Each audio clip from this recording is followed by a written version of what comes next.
ได้แพงดิมันหน่อยแล้วคุณชื่อเองคะแนนมันลายเลยกับติดนี้คือผู้บางคนเขาก็ติดนี้นะติดได้เนาะอันนี้มันหน่อยเว้ยงัวได้ไม่เอานะเจ้าเว้ยได้เนาะอันนี้มันเนาะเว้ยงัวได้ไม่เอานะเจ้าเว้ยเอาเขาบอก เนี่ย เป็นยิงบ่เดี๋ยวฮะ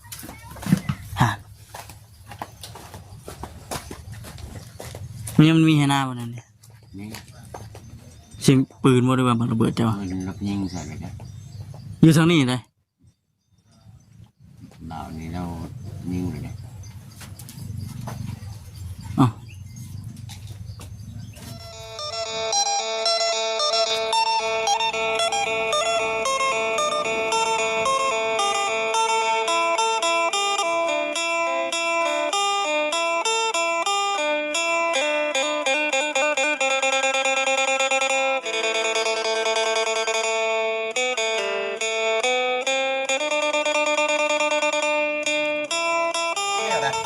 ลิ้นบอลสลีมาเนาะก็บอกซาลีเบาแสนเพราะว่าช่วงนี้มันช่วงเกี่ยวข่าวเนี่ยเนาะเกี่ยวเข่าได้ป่ะช่วงนี้เกี่ยวข่าวแน่บุ๊กกันน้ำเกี่ยวข้าวแบบน้ำเนาะคือได้น่ะมืดฝนมากเลยน่ะเอาสบายดีเด้อสบายดีพอเธอบริมาจะโดนจนเป็นเฮือนเป็นชานหมดนี่เนาะโอ้ยรูปบางคนพี่น้องบางทีได้เลขเด็ดแค่เลขเด็ดเนาะยันเสียนนี่อยู่ในขั้นตอนการเฮ็ดยังอันนี้ปอดเนี่ยอนามัยนี่อนามัยนี่แล้วก็เฮ็ดครัวบ่แล้วเลยหัวพอแล้วมื้อนี้ได้นี่จบบริบูรณ์บัดขึ้นเรียบร้อยเล่นไปเอาไม้คำหนึ่งพ่นอันนี้ได้คำหนึ่งเอาภาษาพอดีขึ้นเลยอ๋อไว้ว่าดีเนาะโดยยอมรับว่าชามันก็เฮ็ดไว้เด้อพี่น้องเนาะเดี๋ยวมาเบิ่งมุ้งไก่ก่อนเด้อพี่น้องเด้อมันไม่สั่นก็จะตีงๆเนี่ยโอ้พอดีเอาเจาะเนาะพอดีคักอยู่พอดีเอาทำนี่เอาพี่น้องก็เลยกับทักทายสบายดีเด้อพี่น้องเด้อเนาะทักทายสบายดีFCกันเบิดทุกคนพบพ่อพบเจอกันดีคือเก่ามื้อนี้อยู่ที่บ้านที่เฮือนป้าออดเพิ่นฝนตกแห้งบ่อยู่นี่บ่แห้งปานใดน้ำก็มืดแหละบ่แห้งปานใดก็จะมีอะไรสุ่มพอสิเนี่ยว่าสมจิตบึ้นมาบ้านนำทางมันคือว่าจ้างมาเลยก็เศร้ามานำทางว่าน่ะเปียกบ่ได้แต่ทางเทยังนะโอ้ยเบิ่งฝนนี่มันแล่นไปอย่างพี่ฝนแล่นตรวจไปบ่ตกแถวบ้านอีกค่ะอยู่ดอกบ่เป็นหยังก็ได้แม่มีอยู่อันนี้ก็ของใหม่บ่ป้าโดยอ๋อมาพร้อมกับเป็นตะนางมาพร้อมกันกับตะนางความฝันป้าออดเป็นจริงแล้วบัดนี้เพื่อนก็ได้รถก็ได้นะบัดนี้ไปเอาขึ้นนั่นเราขึ้นนั่นเราขึ้นได้รถจักรไหมก็ได้รถจักรใหม่จักรยานสีแดงกับโมเมนต์จักรยานสีชมพูจะไปในแซนนั่นแหละบาวันซาลีเห็นซาเล้งแห่ไปเป็นซาเล้งแห่ป่ะจะต้องเอาอันนี้เอาก่อนก็ได้ไปอันไหนตู้คนไหนเอากี่ดีพอดีเลยตู้รถติดซาเล้งใช้รถถีบนี่ป่ะจักให้เพิ่นแป้งเหรอป่ะให้เราจักฉันไม่ได้แปลงประตูนี่ป่ะซาลีซื้อให้ใหม่วะรถจักติดใส่ซาเล้งโดยเพิ่นยังได้รถจักรติดซาเล้งพอได้คลายเสือกคลายคอขักตัวได้เลยรถถีบนี่ใช่ได้อยู่ในแถวใกล้นี้เนาะโดยร้านได้ซาเล้งอยากกินร้านข้าวก็เอาเพิ่นล่ะพอได้ขี่ไปขี่มาซื้อหันซื้อดีไปขายความฝันครั้งสุดท้าย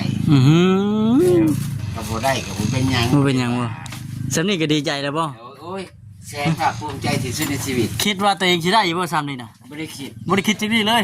เนาะนอนกับไม่ได้ฝันจริงๆแก่ตัวเลยโบยเป็นญาติหรอกจะยิ่ง ซื้อกินก็ยังลำบากนะ ยังยากเลยเนาะ โดยมาวันนี้นี่เราอะฟันว่าเป็นตัวจริง ฟันก็บ่ได้ฟันบัดนี้ฟันก็บ่ได้ฟันว่าสิได้เฮือนบัดนี้ ตัวจริงเลย ตัวจริงเลย จะว่าดีใจ บ่เคยพ่ออันกับตัวเองกันได้พ่อสิจมหาอยู่ได้พวกเจ้า บ่เห็นมา เนาะบ่ซารี บ่าวซาลีบ่าวแสนบ่าวค จ้าเสด็จได้เกาะ ำค ค ำแม่นรอบก่อนก็มาอยู่มาช่วงที่ว่าเพิ่น ำมาแต่ยังบ่ฮู้แจ้ เออตั้งแต่เพิ่นนั้นเฮ็ดเฮือนมุงตั้งแต่มุงมาเจาะเบิ่งตั้งแต่กี้แล้วก็บ่ได้มีโอกาสเข้ามาเลยตอนถึกช่วงยามเกี่ยวข้าวแน่เบิ่งไปเลาะเบิ่งขึ้นครัวเจ้าก็เด้อ เดี๋ยวมีเพิ่นแน่จะเข้ามาหาบ้านบัดนี้ มีเจเบานั่น เว้า โอลิ โอลี่ วันเว้าลิ เนี่ย เออ เมื่อกิริวิทย์กันในเดียว พ่ออยู่ผู้หาก็สร้างผู้เดียวก็เฮ็ดไว้ดีเนาะเจ้าเนาะ ห้องน้ ใกล้สิแล้วเลย ำแล้วนะที่หัวเราก็แล้วเลย ห้องน้ำอันนี้เฮือนครัว แม่ เรียบร้อย เรียบร้อย ให้กูหันข้านี่พี่น้องเนาะคักกลีอันนี้ให้กูหันข้าได้นี่ ยังว่าบ่อยากดังไปเลยพูดแล้ว โอ้โถคักแน่เลย จำปื้อแล้ว จมูกอยากดังไฟใส่พุ่นแล้วเนาะเออ ดังไปกับเวทถ่าน ฮะ ดังถ่านนี่ แค่น่าเป็นฟืนนี่มันสีควันเนาะ ดังเอาหมดกระสีไปแล้ว นี่สังสีมันจะเป็นหูพอดีนะชาอยู่น้ำเพื่อนบาจิตเพื่อน มันจะดำเลย นางแล้วก็เป็นมันเป็นหูเป็นปองน้ำบนควันไฟขึ้น มีแต่อยากดังต้องไปอยากดังมันเจ้านี้บ่เป็นหาผลกัน ในคุณจะสีดังไฟอยู่ไซส์จ้ะ ก็ดังไปแบบนี้แหละ อยู่นอกที่ได้ติ โดย แต่ว่าเขาก็เก็บเครื่องเก็บของสวยบุกของทราบเขาไปไว้ เอามาไว้ใน แม่นนอกจากว่ายามพ้นแล้วเขาก็จะเป็นเขาก็ไปดังอยู่ แบบนี้เนาะ โดยดังก็ต้องได้ซื้อทาน เขียนว่าสีดังใส่เฮือนครัวมันงามพุ ก็ดังเพื่อนแบบมันสิดำสังกะสี สีได้ เริ่มตั้งแต่เฮ็ดเฮือนแล้วก็บ่ได้ไปทางใดบ่ ยัง ยังอยู่ ยังอยู่ เพื่อน แต่ว่า ไปทางใด รออันนี้เสร็จสมบูรณ์ก่อนเนาะ โดยยังไงเด้เป็น ยังอีก หาละของละขวด มีแผนการอะไรอีก สนาง ตะนางอีกว่าบาทนี่เบิดปีปลาออดบัดนี้บ่ได้ไปทางใดบาทนี่ก็เจ้าเกี่ยวข้าวรับจ้างกันเซล แม่น อยากไปก็ได้มันคาเลย เด็ เด้ กไปก็บ่ได้ไปบัดนี้ติ โดยเป็นว่าหาละขวด อืม เด้อ บ่ได้ไปก็บ่เป็นหยังดอกบ่าย บ่ อืม มันถือว่า เด็ก เฮาได้สำนีมาแล้วกว่าก็หาบจ้าง กลัวมันไปหารับจ้างเกี่ยวข้าวอีกบ่ ต้องภูมิใจที่เฮาได้มาต้องขยันในตัวนี้ก่อน แม่น มี พวง แต่ว่าถ้าสอบไปดำนา ช่วงนั้นแหล้วบาท พวกเพิ่นเฮ็ดให้ว่าซั่นซะเนาะพวกเพิ่นให้เฮาก็ต้องยื้อเอาก่อนผมมีโอกาส เฮาบ่ไปแล้วว่า อืม จะได้เพิ่นมา บ่เห็นเนาะ มาบ่อยู่อยู่แล้วเที่ยวบ่อยู่เพิ่นก็ เปลี่ยนใจได้ติ เปลี่ยนใจเลยก็เศร้านะ บ่ได้ซั่นได้เนาะ โดย นั่นแหละเพิ่นก็ฮักเพิ่นก็แพงเพิ่นจังเฮ็ดให้เนาะ แม่น ยากหายากได้เพิ่นสิเฮ็ดให้สิ บ่ก็แล้ว เพิ่นฮักเพิ่นแพงเพิ่นอีตนสงสาร ได้สำนีโอ้ยจังแม่นที่จังว่าขอจะลึกไว้ในศาลนี้ เออเคยได้ปากได้เว้านำเพิ่นอยู่บ่บ่เคยได้ปากบ่เคยได้คุยบ่เคยเห็นหน้าหักเพิ่นช่วยเต็มที่ นี่มีแต่ความมันให้ขอบใจเจ้ ขอบใจขอมุกขอบใจเพิ่น โดย อืม ตัวจริงยังไม่เห็น อยากเห็นอยู่บ่ เห็นเลยเนาะเชียนบ่ทันได้เฒ่าเนาะ อยู่ เห็นแล้วว้าว เพิ่นก็ซอยแบบได้แบบครบเบิดเลยดีเนาะเฮือนชานบ้านช่องแต่ว่าไปแบบว่าเฮือนแล้วก็แมันล็อกตะหม่อมไว้แล้วก็ไปหาเฮ็ดเวียกแล้วบัดนี้เนาะ หากินซ้ อืม ำหาอยู่หากินนี่แหละ ชาติเก่าแต่เฮาเคยอยู่แบบนี้แต่ใดมาไปหาหยังก็ จักไปหากินกับไปหาคุดหาเขีย เอาไปขายบัดนี้ นี่แต่รอสาวยำดำนากับเกี่ยวข้าว บ่ช่วงแรงเด้ ฮะ ช่วงยามแรงเด้ ช่องยำแบ่งกับไปหาคุดกินเหล่าไปหาน้ำใหม่ เออ พอกับว่าได้พอไปขายกับไปขายเดี๋ยวพอกินกับกิน หน่อไม้ยามแรงครับเนาะหา จะ ก็ บ โอ้ อกดิ เออ แถวนี้พอได้กินอยู่ เออ บัดน้อยหนึ่งคนเป็นราคาที่ เป็นราคาเลยหน่อไม้ยามแรงมันเป็นราคาอยู่แล้วหน่อไม้ยามแรง เลย กล่องหนึงก็ช่วงนั้นบ่คำซื้อกล่องหนึงถ้วยบักตูมนี่แหละวัน30 แม่น 30,000ป๊อดขายเอาเงินอันนี้นี่ เอามาหาถูก แท้เลย เนาะแพงดีเด้ มันคือใส่ช่องแบบมันมีแต่ว่า เอ้าเจาะนี่หน่อยเดียวซำนี้เด้ แม่นั่นแหละ 30,000 มันช่องมันมีว่าฮอดบ่อยาก เฮาบ่อยากพุ่นแหล้ว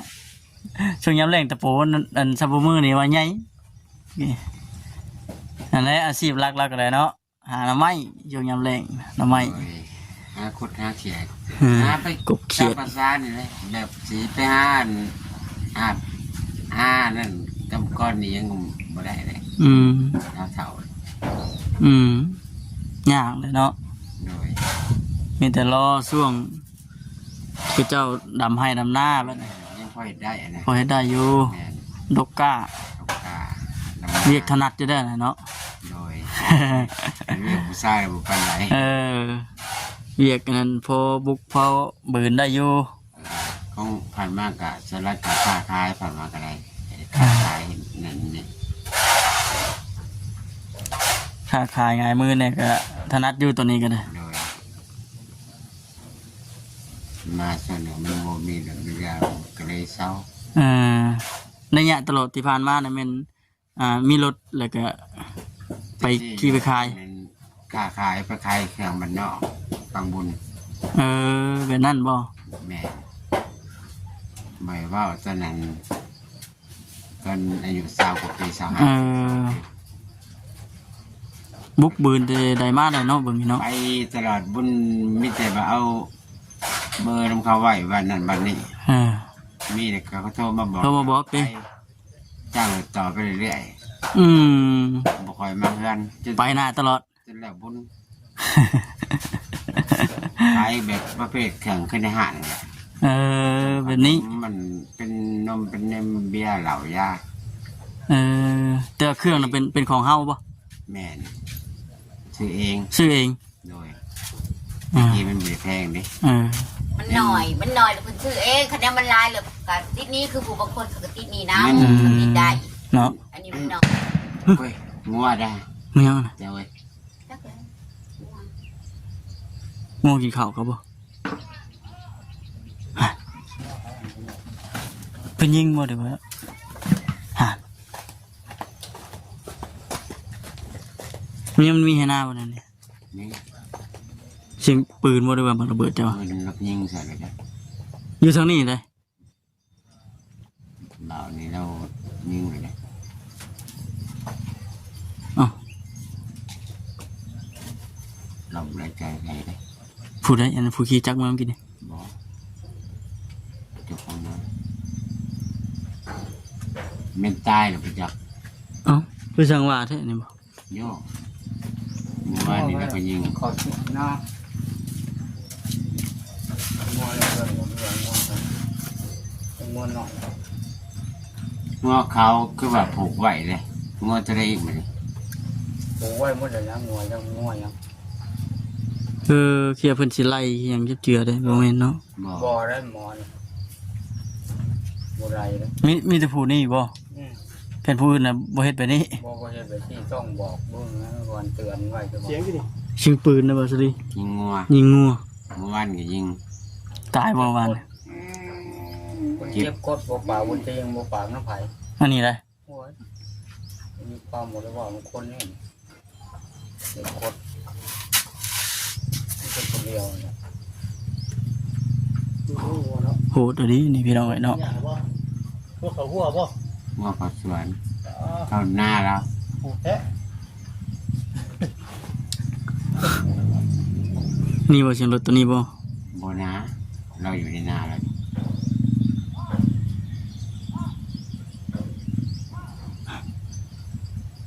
เกี่ยวจูดบางลั่นนะตุ่มเลย บ่ได้เขายิงงัวเขา โอ้ยิงวันนี้เราไม่ได้เพิ่นก็ไม่ได้ให้ได้บ้ากันมั้งเป็นพื้นเป็นพาเพิ่นไม่ได้นั่นบ่ทางไหน ปกติเขาก็ว่าครับ อันน่ะ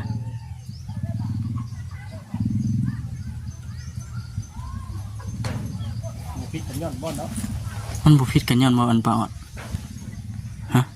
เขาว่าอย่างนี้ต้อง พิษกับกระล่องแล้ว มันก็เรียบร้อยแล้วแหละบัดนี้เนาะ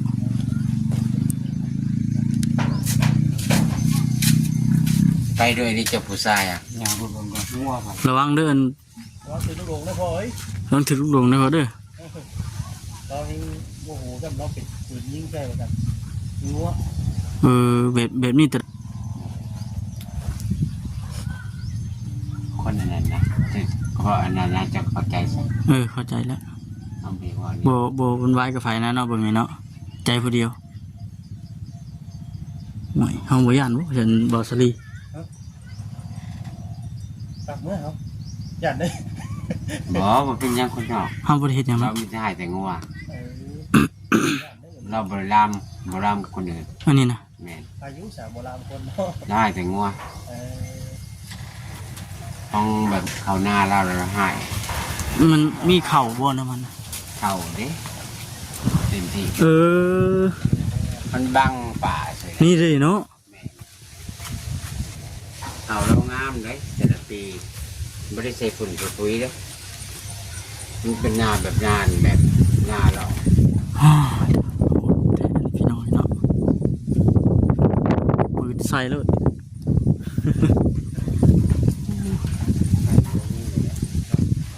เป็นตาย่านโพดเห็นว่าก็ได้ บ่ได้มาหาปลาออดจะโดนคือดังเนาะหรือว่ามีการ ผมก็นี่นะพี่น้องเนาะบ่คำยืนยันได้ว่า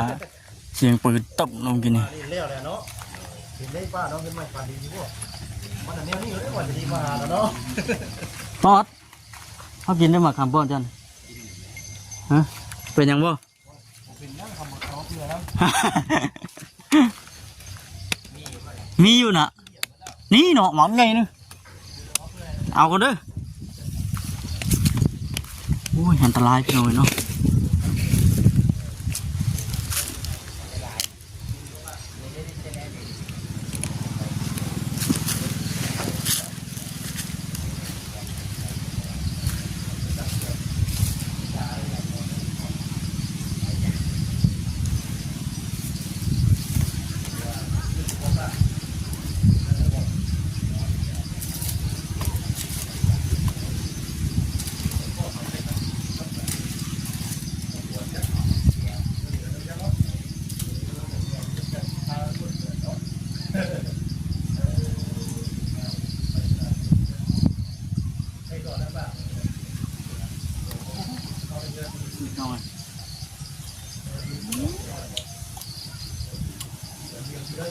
อะไรจะอร่อยขนาดนี้ สุดเลยนะโหเท่นะ ฮะ ระวังนี่ดินเดาเด้อเอาอย่าป้าเขดินเด้ออย่านะอย่านะ ก็ไม่แม่นเด้มัน อย่านะครับโอ้ย มันนักเป็นคนหาทิศได้ ป้า ลงหนา บอสอนลูกนะ ถอย ไม่ได้คนขึ้นไปแล้วนะฮะค่อยไปก่อนลายครบเลยนี่ ฮะ ก็คน ตัวน้อยอยู่เนาะตัวน้อยอยู่เนาะ มันนักเป็นคนหาทิ ลิ ศ งลมบ่ ดีล้ม ลิงลมมันเป็นลมแล้วกว่านี่ดูเด้อ ในเมื่อป้าอนุญาตแล้วก็ต้อง กอ กิ ง น ว่านี่กับกองหน้าก่อนเรียกอะไรนะ ยาก ป้า เลย ทางแรกวันนี้เนาะทีแรกถึงหัวบ้านเขาเรียกอะไรต้อง แล้วบ้าน ทางไทยที่เขาก็ ลงก่อนบันพี่น้อง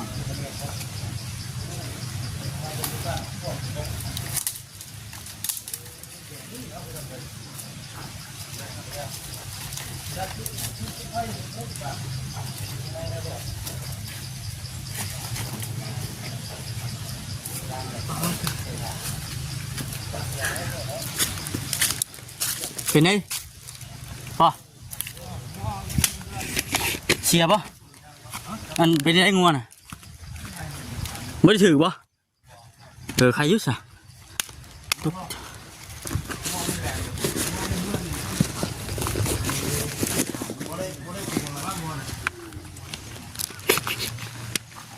เรายิงคู่สินะ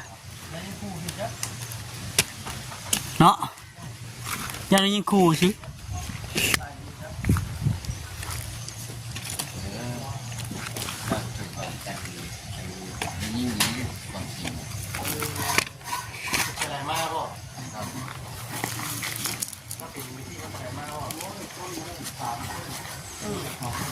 ว่าง่ายคนบ่ได้เอาเอกกับไผ่นะเนาะกินบ่ปะ อันไหนเดียวมันไม่ได้กระเพาะแล้ว ปลาลักชิบาเลยโอ้ยเนาะเผานี่นอนเผาอยู่บัดบ่ค่ำมากเลยขึ้นเหนือลูก เอาเลยเนี่ย เรามีบ่หัน นี่แม่เป็นแม่ เพราะ เราไม่ได้มาทะเลคนอย่างใด อันนี้พอดีครับ เด็กเราจะก้อยแจกมาแล้ว บ่ไปครับป้าหนำนี่แหละ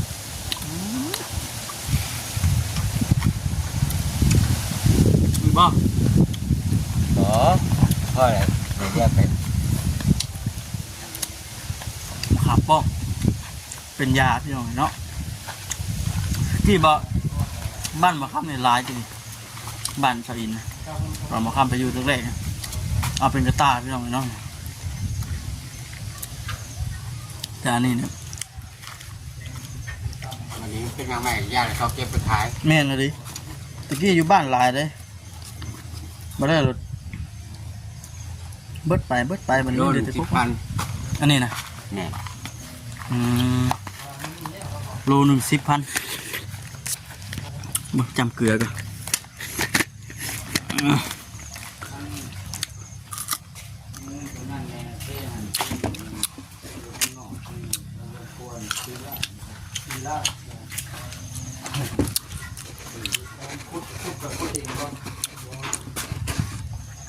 เขาท่ายุกินกับเกลือกันเนาะ เดี๋ยวจะปลูกนะ อืม ปลูกมากินแล้วก็ เขาท่าอยู่ กินไปได้ก็ได้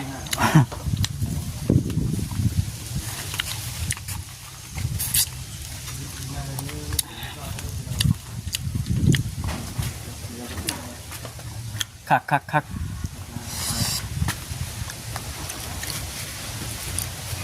กินแล้วยังมือได้บ่ ไปแต่พี่น้องคลิปนี้ก็คือสีจบก่อนอยู่ดีไม่แห้งพี่น้องเลยเนาะสบายดี